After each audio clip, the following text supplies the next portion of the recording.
Hey guys, how's it going? It is I, the real Randy Chavez. I'm coming at you with a Pokemon sales data video.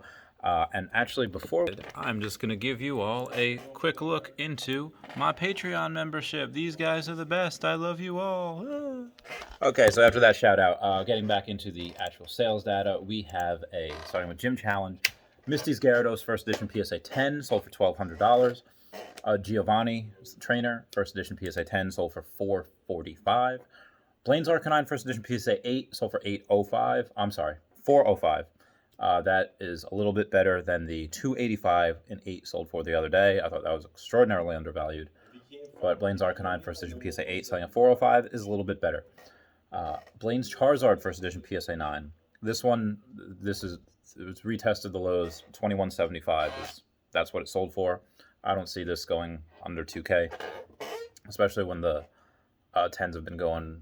Well, they were going up to like 13, but now they've kind of settled at around between 9 and 10 grand. We'll see what the next one sells for. Sabrina's Alakazam First Edition PSA 10 sold for $13.47. I have 3 of those, and there's like 150 of them, so I might sell 1 or 2. I haven't put any of them up yet. I put up, I think, a Giovanni's Machamp. No, I haven't put that up yet. I put up a couple of Gym Challenge ones. I'll be putting up a couple of others. They're all going to be... I put up Giovanni's Nidoking and one other thing.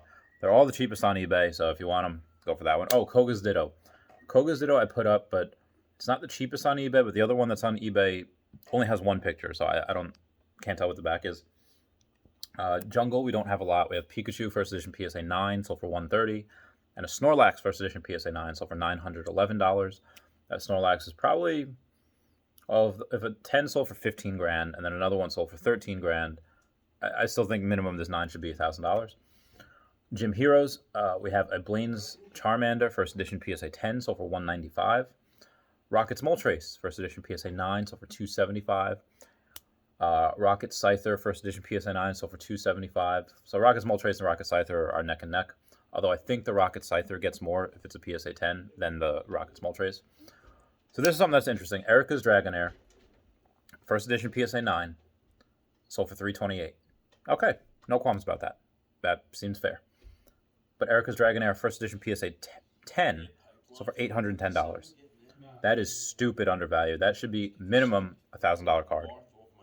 I mean, if it abides by the rule, it should be about $1,500, but it's not there. Now, maybe that's a bad copy. I don't know, but that's just something that is crazy undervalued just for where the 9 is.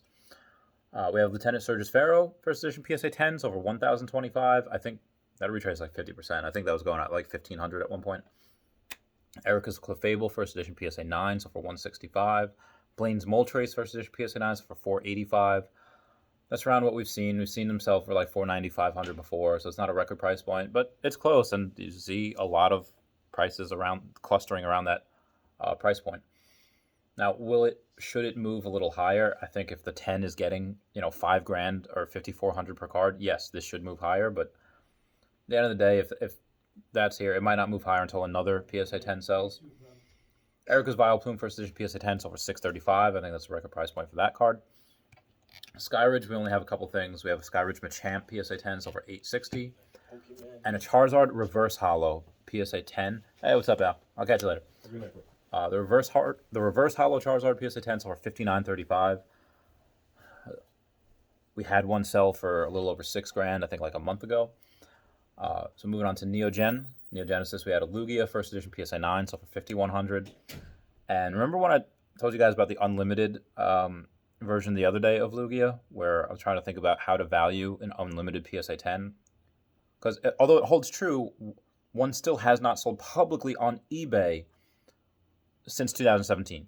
However, one had sold on Instagram from Professor O'Calley, and I think Charizard King was in there as well, an unlimited Lugia PSA 10 for around $15,000. So the fact that but again, because it's not on eBay, it's technically not a publicly traded sale website. So the data point is you kind of have to dig around to find out, but I dug around and I found out. And it was within the last 2 months that it happened. It was on Instagram, and figure around 15K is basically what I got. And if the 9s are selling for like $1,000, you should be damn sure you should be buying those 9s. There's No good reason why a 10 should be selling for 15x of what the 9 is, unless there is a small amount, but which is true, there is a small amount of the 10s, but there's a small amount of the 9s too. There's not a lot of graded unlimiteds. So that's just something that I wanted to give you guys out there, that little piece of data. Um, it was very undervalued. If you're looking for like, hey, what should I buy? Charizard and Lugia are almost never bad. So Charizard Unlimited, there's so much product out there. So, kind of, I wouldn't invest in any Charizard Unlimited or any Unlimited, but that's just me. But Lugia Unlimited is much different because it didn't have as many print runs, doesn't have nearly as many print runs as first edition base set did, or just base set in general. So this is, by all means, probably the Lugia Unlimited PSA 9 are probably very, very undervalued. Fossil, we have a Dragonite first edition PSA 9s for $823. Promos, we had two. One of them I sold last week and I forgot to put in, so I put it in this one. One that was not mine was a Worlds. It was a Tropical Beach 2011 PSA 9, sold for $520. It was a staff stamp. And then we had a Worlds 2018. It was a top 32. This was mine. This PSA 9, sold that for $500. I love those cards. I have a few of them left still. I'm just gonna sell those and the rest of my gym challenge and pretty much anything that I can. I would probably sell my Misty's Gold Duck too. I don't want to sell it for like, someone offers $7,500. I'll probably take it.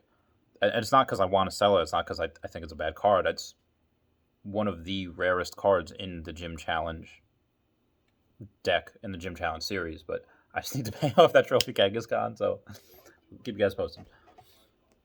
Base set, we had a Red Cheeks Pikachu first edition PSA 9s for $1875, and an Ivysaur first edition PSA 9s for $268.